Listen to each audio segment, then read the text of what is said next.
The most anticipated midterm elections have finally arrived, so don't forget to stroll to the polls. We'll tell you how UNT's women's soccer team is showing up and showing out on the field this season. And in Denton County, the holiday season has come early on the square. From the Mayborn School of Journalism at the University of North Texas, this is NT Daily News. Today is Election Day. I'm Grace Reyes. And I'm Sade Brown. There are 505,000 registered voters in Denton County. NT Daily's Samantha Delgado went to the polls this morning. She's here to tell us what they had to say.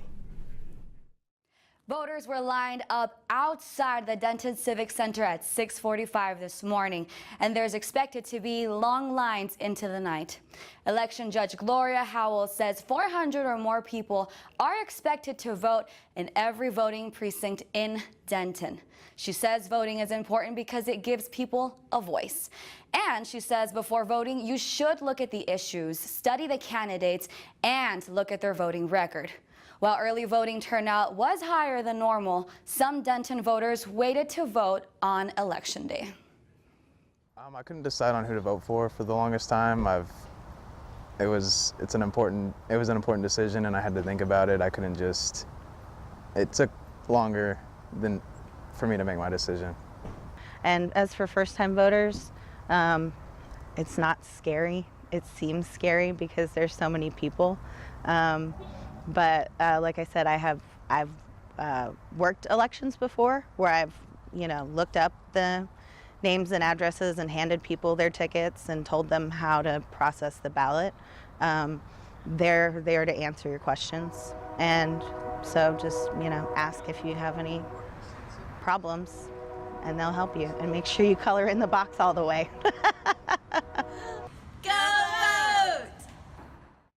Results of early voting will be posted at 7 tonight. For more information on voting, go to dentonvote.com.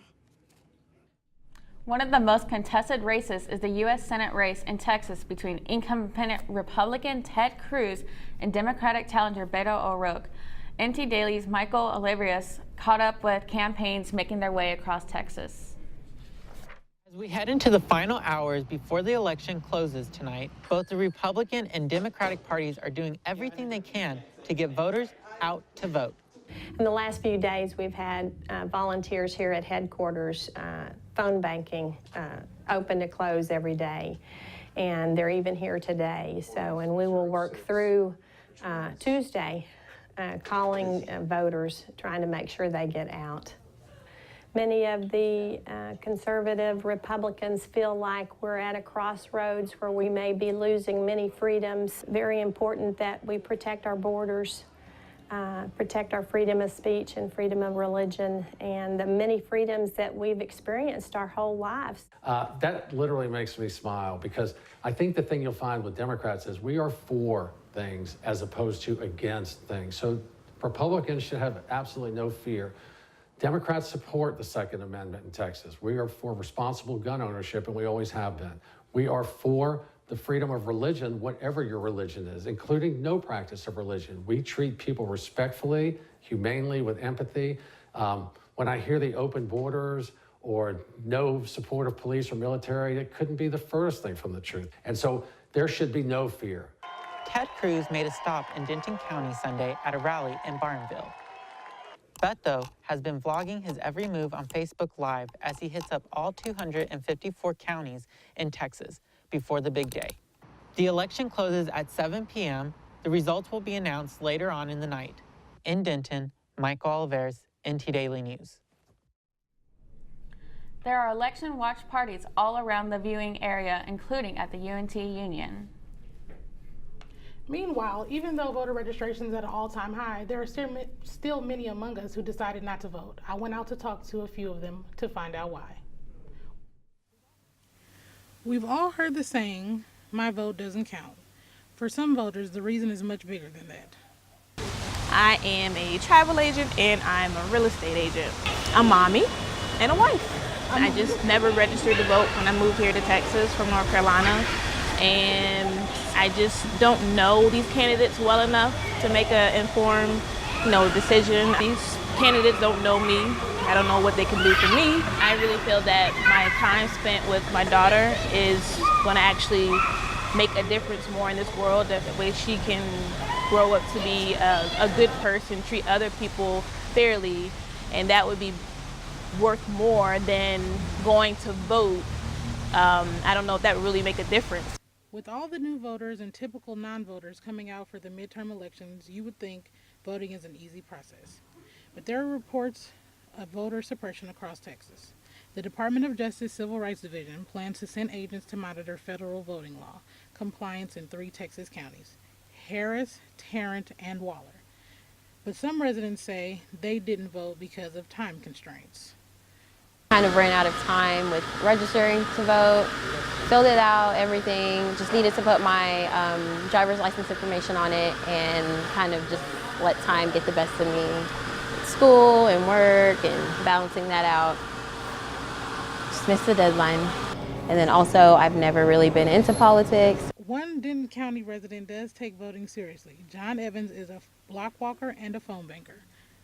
Well, the vote does count. I know sometimes it might seem like that because it's like oh, I voted for this person and this didn't happen. But I think, it's always important. Like this is what we've been trying to push forward for decades now. If you have any issues within your community, it's always important to get those votes out because those are the things that will help push us forward in our personal goals as well. Your vote does matter, believe it or not. The Civil Rights Division will collect information to make sure qualified voters have the chance to vote without being discriminated against based on their race, color, or language of preference. Division staff members are available all day today if individuals have any complaints or experience any kind of discrimination. You can reach out by calling 1-800-253-3931 or by emailing voting.section@usdoj.gov. On October 26th, Denton Mayor Chris Watts publicly announced the city would join the national campaign to end veteran homelessness by 2020. Here's what I found out. The Mayor's Challenge to End Veteran Homelessness is an initiative that was launched in June of 2014. A total of 65 communities across 33 different states have accomplished this goal. It's our goal to sort of join that challenge and see if we can get every veteran in a home. Part of the Denton's goal is to help identify homeless people in the community by having their information documented through a list that prioritizes veterans based on their housing needs. Joining this particular initiative just helps put some public support around helping veterans get housed as our priority population. Only 48 veterans are homeless, and this initiative hopes to have none in the Denton County by 2020. I'm really positive that we can do this.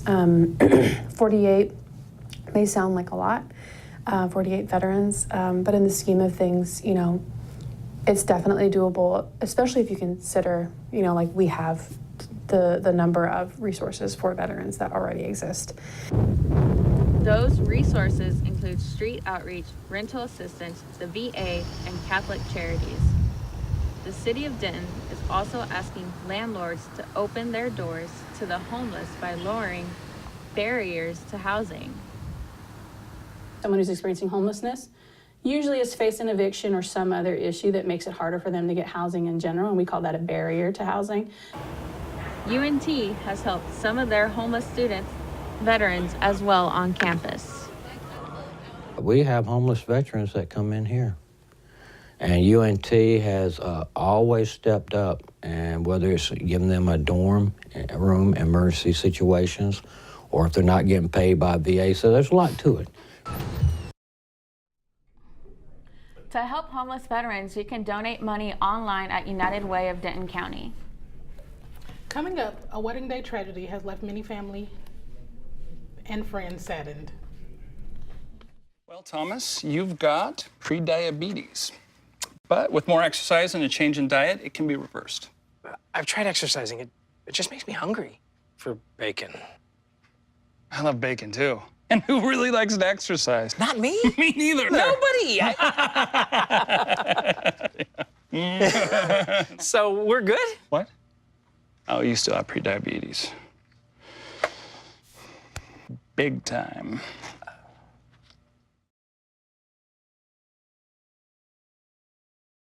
I see you mobbing over her. Let's go.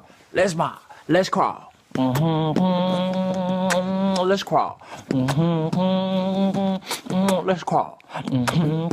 Hey, yo, we mobbing. Come on, girl. Let's crawl. Hey, yo, let's crawl.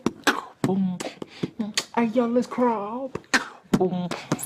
Hey, let's crawl. Hey, yo, let's crawl. Federal investigators are combing through the wreckage of a helicopter crash that killed 2 newlyweds in Texas. CNN's Andy Rose has the latest. A celebration of love takes a tragic turn. Just hours after 2 college sweethearts, Will Byler and Bailey Ackerman Byler, tied the knot at their fairy tale wedding, the helicopter carrying them from the celebration to their honeymoon crashed into the side of a hill, killing them and their pilot, the groom's grandfather, who officials say was extremely experienced. Federal investigators with the National Transportation Safety Board are combing through the wreckage in their search for answers as to what went wrong. The wreckage path is probably close to 100 yards along. But they say the terrain where the crash happened in Uvalde County, west of San Antonio, is making it difficult to reach the wreckage. Roads back there are very non-existent. Because of how it's laid out on the side of the hill, we're not able to really go into the helicopter or the motor, the engine, because it's on the hill, and if we move it and we are going to come tumbling down the side of the hill as well. So at this point, the plan is really to recover the helicopter and do a detailed inspection. The tragedy has shaken the tight-knit community at Sam Houston State University, where the couple was in their senior year. To meet your soulmate here at school and then to lose all of that is so heartbreaking. I'm Andy Rose reporting. Investigators are still trying to piece the story together. By reviewing the pilot's flying history, the helicopter's mechanical background, and weather conditions at the time of the accident. Amazon has plans to split its second headquarters, HQ2, between 2 cities. Dallas and Austin made it to a list of finalists announced earlier, but the Wall Street Journal reports Dallas is on an even shorter list. With Crystal City, Virginia, and New York City, CNN reporter Richard Reeve tells us more about it. A tarp-covered high-rise on South Bell Street and this green-shaded complex on Crystal Drive could be the location for Amazon's HQ2. That, according to the Washington Post, which says there are advanced discussions about both buildings. But not so fast. A new Wall Street Journal report says HQ2 may now be divided between 2 cities, splitting a workforce with 25,000 employees in each. I guess I sometimes think of Jeff Bezos as someone who wants to think beyond today. Frank Shafroth is with the Center for State and Local Leadership at George Mason University. He says Crystal City's location near the airport, metro, and highways are key, along with the federal government and universities. You're close to the White House, you're close to the Congress, you're close to all these universities. It's hard to think of a more perfect spot for all kinds of reasons for them. But 2 big concerns loom on the horizon, that rents will go up and traffic will get worse. And some worry that small businesses faced by higher rents could be driven out. All the money is going to go to Amazon. I feel like all these places on the street are going to lose their business because Amazon is right down the street now. That was Richard Reeve reporting. The leak about the process has upset Amazon officials. Iranian demonstrators are taking to the streets against the U.S. This after the Trump administration reimposes a round of sanctions to the country. John Loring reports. A massive protest in Tehran Sunday. Iranians upset with President Trump's decision to reimpose sanctions. And coming here to say, down with USA, down with Israel, and all of your friends. President Trump announcing the move last week in a Game of Thrones-like tweet. Well, the Iran sanctions are very strong. They're the strongest sanctions we've ever imposed. And we'll see what happens with Iran, but they're not doing very well, I can tell you. Iran is not doing very well. The latest sanctions had been lifted in 2015 as part of the nuclear agreement negotiated during the Obama administration. Sources close to the White House say Mr. Trump's call to bring sanctions back is an economic war on Iran. We are doing a big number on Iran. The White House says it'll lift the sanctions if Iran meets 12 conditions. Some analysts say these demands basically call for a total regime change. We are encountering a real fight with our main enemy, America, and they're using all the resources they have and organizing a battle against us. The European Union, France, Germany, and Great Britain released a joint statement that said they deeply regret the further reimposition of sanctions by the United States. I'm John Lawrence reporting. Iran's president says he will proudly break the unjust sanctions and vow to continue selling oil. U.S. Gymnastics may lose its status as the nation's governing body for the sport. The organization is still struggling to get back on its feet after the sexist abuse scandal involving Dr. Larry Nassar. The U.S. Olympic Committee CEO Sarah Hirshland sent a letter to the gymnastics community Monday. She offered USA Gymnastics to voluntarily surrender its status, saying it's unlikely to overcome its current challenges. Hirshland also said the athletes deserve better. Nassar is serving a life sentence for abusing young athletes under the guise of medical treatment for years.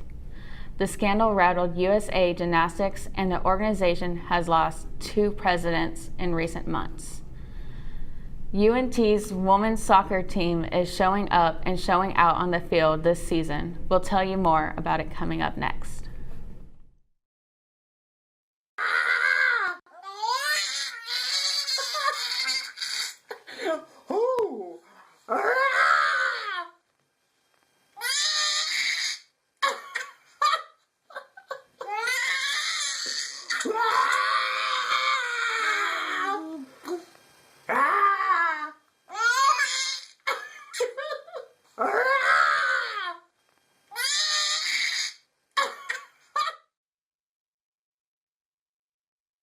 I, Krista, take you, Jamie, to be my wife. When we found out that we were pregnant, we were just elated. We were just sitting there waiting for the pediatrician. She said she won't be taking you in as a client.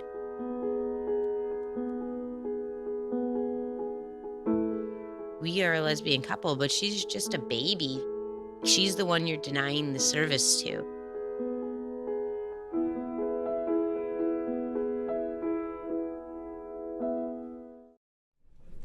Once again, the North Texas women's soccer team is headed to the NCAA tournament after winning another conference title this weekend. The Mean Green defeated Southern Miss 2-1 on Sunday. Senior Aaliyah Nolan scored the first goal in the 16th minute, although Southern Miss quickly came back to tie the game 1-1. The game went into double overtime, but senior Lauren Buffet scored the winning goal. UNT was ranked the #1 seed in Conference USA and were defending their 2017 title. This is the program's 15th conference championship, but it's their 7th in the past 5 years. Senior Karis Sanders was named a defensive MVP. Lauren Buffet was named offensive MVP. This Friday, the women will play in the first round of the NCAA tournament against the Texas A&M Aggies, who are ranked 13th in the nation. The UNT women's team looks to make more history this week in Arizona. NT Daily Martiz Miss Les Huff tells us about their latest winning streak. 2 weeks ago, the UNT women's doubles team won the ITA Regional Tennis Tournament in College Station. It was their first big win there in program history. Well, the first time is always the best, isn't it? And these two were really deserving because if you see their results for the last 3 years, I mean, they've shown that they're one of the best in the region, and then slowly they've also shown that they're one of the best in the country. In practice this week, the team is trying to improve their style of play. I'm gonna work more on aggressive play, use a lot of volley shots, serve and volley, so more doubles like style we have nowadays. Very aggressive and super fast points. With the ITA tournament win, they qualified for the most prestigious fall tournament in college tennis, ITA National Fall Championships. You definitely expect to see the best players of Division I as well as Division II and Division III college tennis. That's, I think, the only one tournament they combine all players. and it's definitely the best of the best. So we're really excited to compete and see how far we can go. The coach knows what his players can do on the court, but the execution is what will set them apart from the rest of the competition. Staying calm and having fun, of course, but to play aggressive, because you don't win a big tournament. You're not going to win a championship if you're going to play tentatively. You have to be the aggressor. You have to be the one that says, you know what, I'm going to take it and not wait for something nice to happen to you. The regional victory gives the UNT program exactly what it needed: national recognition as one of the top tennis programs in Texas. Martez Marcels-Huff, NT Daily News. You can follow the action this week on the ITA National Fall Championships at itatennis.com. A new varsity sport is recognizing a new kind of athlete, the gamer. But you don't have to be on the school's eSport team to be part of the growing community. NT Daily's Kevon Price talked to a UNT student who turned his passion for playing video games into commentating them. In the esports community, you're known by your gamer tag. 25-year-old Reginald Rutledge's childhood nickname, Boz Stuck. His journey from video game player to commentator started with Super Smash Bros., a game designed by Nintendo that features popular characters such as Mario and Kirby. With a friend, he was watching some of his favorite players at a tournament that brought together many of the best Smash players from around the world. He kind of looked at me in a weird way, and he was just like, this is like football to you. Like, this is like my version of football to you. And that had a really big impact on me. That made me think to myself, this is something I really, really care about. Rutledge got his first chance to be a commentator at a local tournament last year. It was such an enlightening experience just to be able to have that fear when you take that first step into the door and just ask, hey, do you guys need people on the mic and stuff? And just going through that whole journey itself and getting to this point was just insane. Rutledge's style of commentating comes from listening to other commentators from the Smash Brothers fighting game community. So far, Rutledge has logged over 300 hours of commentary for over 60 tournaments within his first year. In esports, there are 2 commentators. He is usually paired with Tyler Prince Williams. Share this connection to the game, and you know that whatever you're going to lose your mind over, he's going to lose his mind twice as hard. He will, if you're screaming, he will be peeking. Rutledge's favorite local tournament is called Freaks Thursdays. He loves it because it's near his apartment and feels like home. When I say this is like my family, this is pretty much my family. Rutledge does not get paid for his commentary work. Yet. He does want to pursue a professional esports commentating career at bigger and better tournaments. My hope for the future is that while I grow, the people who I work with get to grow with me as well, and we all get to flourish and become more amazing and incredible as people. And as long as I can do that, then I want to keep doing this for the rest of my life. Playing video games is a hobby that many people would like to turn into a job. Reginald Boz Rutledge is almost there. I'm Kevon Price, NT Daily News.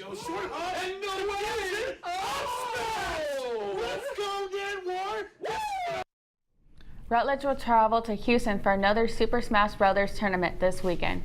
You can listen to his commentary on twitch.com/mainlinegg. UNT has plans on changing tuition rates.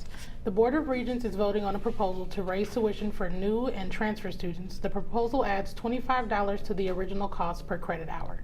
If approved by the academic year 2020, the price will double per credit hour. The planned proposal will be presented to UNT's Board of Regents Thursday, November the 15th. For more information, contact Student Financial Services. UNT's tuition rates are changing. Find out how much coming up after the break. This is the story of a boy who is very sensitive to lights and sounds. So he built secret hiding places where nothing could get in. The boy didn't like looking people in the eye. It made him feel uncomfortable. One day, he found out he had something called autism. His family got him help, and slowly, he learned how to live with it better. Early intervention can make a lifetime of difference. Learn the signs at autismspeaks.org. Here we go. We're gonna go out there in the rain. You're gonna get wet. All right, here we go.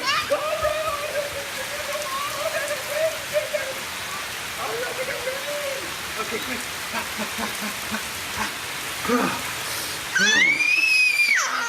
Oh yeah, yes. So much fun. Mwah. We're getting so wet.